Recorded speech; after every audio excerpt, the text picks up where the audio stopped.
নমস্কার, আমি সুচরিতা। আমি খুব ভালো আছি, আশা করছি আপনারা সবাই খুব ভালো আছেন। আজকে এসেছি একটা নতুন ভিডিও নিয়ে। আপনারা সবাই পুরো ভিডিওটা দেখুন, আর যদি ভালো লাগে তাহলে অবশ্যই আমাকে একটা কমেন্ট করে জানাবেন ভিডিওটা আপনাদের কেমন লেগেছে। আর আপনারা যদি পারেন ভিডিওটা অবশ্যই শেয়ার করবেন, যাতে আমি আরও অনেক মানুষের কাছে পৌঁছে যেতে পারি। একদম সিম্পল ডিজাইনের মধ্যে আমি এই কেকটা বানিয়েছিলাম। তার জন্য কেকটা আমি প্রথমে কাভার করে নিচ্ছি। জেনারেলি আমি সমস্ত কাজই খুব হালকা কালার দিয়ে করতে ভালোবাসি। এখানেও ক্রিমটা আমি সাদা রেখেছি। এখানে আমাকে ক্লায়েন্ট কোনো ডিজাইন বলে দেননি, উনি কলকাতা থেকে কেকটা অর্ডার করেছিলেন বিষ্ণুপুরে ডেলিভার দেওয়ার জন্য। আমি চেষ্টা করেছি কেকটাকে পুরোপুরি নিজের মতো করে তৈরি করে দেওয়ার। আর সবথেকে বড় ব্যাপার হলো আমার ক্লায়েন্টের ভীষণ পছন্দ হয়েছিল কেকটা।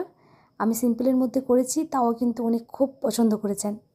তোমরা যারা নতুন তাদের উদ্দেশ্যে বলবো, যখন কেকটা পুরোপুরি কাভার করবে তখন একটু সময় নিয়ে একটু ধৈর্য ধরে যদি করো তাহলে কিন্তু এটা খুব ভালো স্মুথ হয় এবং খুব ভালো ফিনিশিং আসে। আর ক্রিমটা কখনোই ওভার হুইপ করবে না, আর ক্রিমটাকে খুব লেস হুইপ করলেও চলবে না। মোটামুটি একদম পারফেক্ট ক্রিম করে সেটাকে যদি আমরা কেকের গায়ে পুরোটা কাভার করি তাহলে কিন্তু সব সময় ভালো ফিনিশিং দেখাবে। কেকটা ফিনিশ হয়ে গিয়েছে। এরপর আমি একটা রোজ পিন এবং রোজ নোজেল দিয়ে একটা গোলাপ বানিয়ে নিচ্ছি। খুব ছোট্ট একটু কাজ কেকটার মধ্যে রয়েছে। এই গোলাপটার সৌন্দর্যটাই কিন্তু কেকটার সৌন্দর্য অনেক গুণে বাড়িয়ে তুলেছিল। আমি কিভাবে গোলাপটা করছি সেটা স্টেপ বাই স্টেপ সবাইকে দেখাচ্ছি। তোমরা যারা বাড়িতে করবে এটাকে কিন্তু স্লো মোশন করে আরও বারবার করে দেখে ভালো করে প্র্যাকটিস করবে। আশা করছি তোমরা সুন্দর এরকম করে গোলাপ তৈরি করতে পারবে। আর আমার গোলাপটা কেমন হয়েছে সেটা কিন্তু তোমরা অবশ্যই কমেন্ট করে জানাবে। আর এখানে আমি অরেঞ্জ কালারের ক্রিম করেছি। আমি অবশ্যই ক্রিমের সাথে লিকুইড কালার ইউজ করেছিলাম। তোমরা চাইলে বিভিন্ন কালারের করতে পারো। আলটিমেটলি আমার গোলাপটা কমপ্লিট এবং সেটাকে আমি কেকের উপরে প্লেস করব। এখানে কেকটাকে আমি একটু নতুন লুকস দেওয়ার চেষ্টা করেছি। আমি একটু ডার্ক চকলেটের ঘানাচ নিয়েছি এবং সেটাকে কেকের উপরে ঠিক এইভাবেই পাইপিং ব্যাগের মধ্যে দিয়ে এই ডিজাইনটা করছি, যেটা কিনা খুব ইজি। তোমরা এটা বাড়িতে প্র্যাকটিস করলেই করতে পারবে। এটা আমি দুদিক বরাবরই দিয়ে দেওয়ার চেষ্টা করেছি এবং এটা খুব বেশি দেওয়ার দরকার নেই। মোটামুটি আমি যেরকম দিচ্ছি এরকম দিলেই দেখতে অনেক সুন্দর লাগবে। এবং এরপর আমি করেছিলাম এটার উপরে আমি গোলাপটা বসিয়ে দিয়েছিলাম। গোলাপটা তৈরি করে আমি রেখেছিলাম এবং তারপর গোলাপটা বসিয়ে দিচ্ছি। শুধুমাত্র একটা গোলাপ দিয়েও কিন্তু অনেক সুন্দর কেক তৈরি করা যায়। আমার এই কাজটা করার পর বেশি মনে হয়েছে যে সত্যি একটা গোলাপ দিয়ে কিন্তু কেকটা ভীষণ অ্যাট্রাকটিভ লাগছিল দেখতে। এই গোলাপটা দেওয়ার পর আমি একটু পাতা নোজেলের মধ্যে ক্রিম ভরে সেটাকে একটু পাতা তৈরি করে নিয়েছিলাম।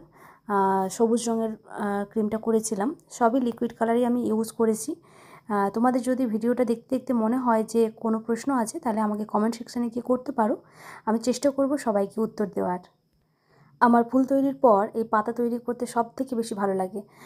আমার মনে হয় যে ফুলের পরে যদি পাতা দিই তাহলে কিন্তু ফুলের লুকসটা আরও বেশি ফুটে ওঠে এবং কেকটা দেখতে অসাধারণ দেখতে লাগে।